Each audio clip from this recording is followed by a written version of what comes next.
दो शब्द मुखातिब हों, और इसके बाद अभी भागना नहीं है।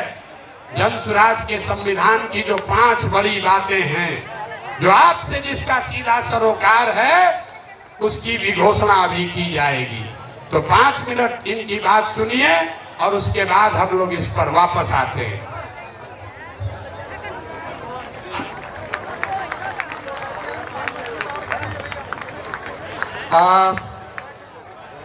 बिहार के कोने कोने से आए मेरे साथीगण, माताएं, बहनें, मंच पर विराजमान देवियों, सज्जनों,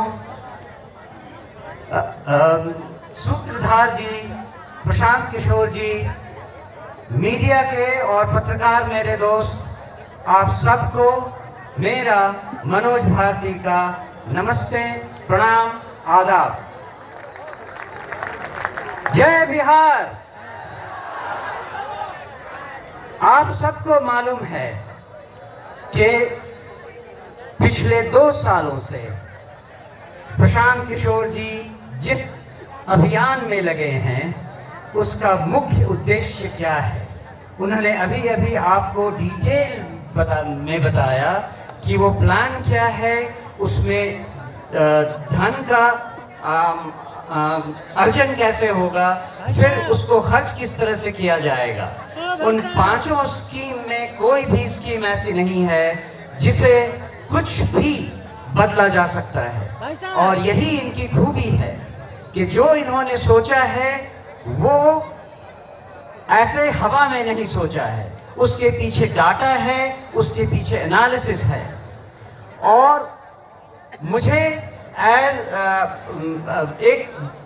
एक प्रबुद्ध राजनीतिज्ञ की तरह प्रशांत किशोर जी की सारी बातें लगती हैं।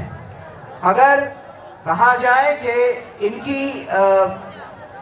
इनके लीडरशिप में हम कहां तक पहुंच सकते हैं और क्या क्या कर सकते हैं, उसकी एक झलक आपने यहां खड़े खड़े देख ली, सुन ली। इसमें केवल एक बात मैं और ऐड करना चाहूँगा। बिहार में आजकल भी आप देख रहे हैं नदियों से हमें कितना नुकसान हो रहा है। पूरा उत्तर बिहार बाढ़ की विभीषिका को बुरी तरह झेल रहा है।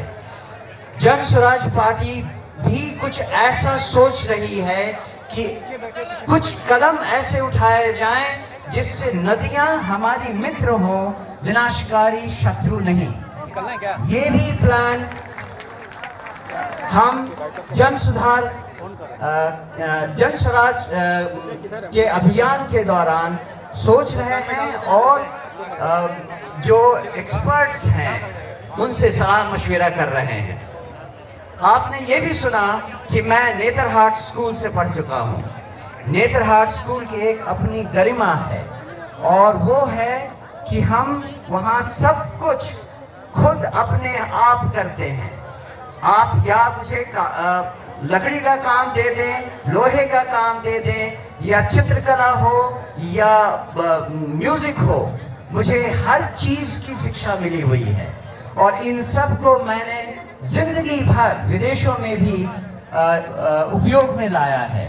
दूसरी बात, आप बिहारी को बिहार से अलग कर सकते हैं, लेकिन बिहार को बिहारी के दिमाग से नहीं अलग कर सकते हैं। तो दुनिया में मैं जहां जहां रहा हूं, बिहार मेरे साथ रहा है।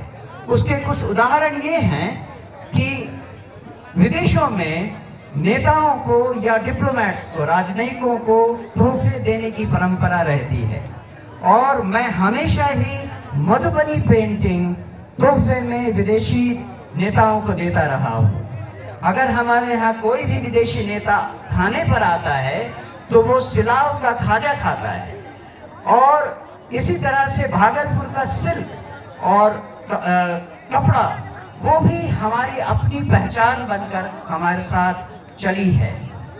ये तो एक उदाहरण है कि नेतरहाट ने हमें क्या सिखाया है, इस बिहार की धरती ने हमें क्या दिया है।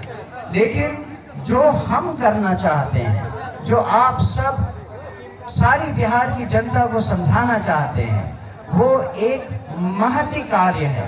उसमें 2 साल तो ऑलरेडी प्रशांत किशोर जी ने लगा दिए हैं,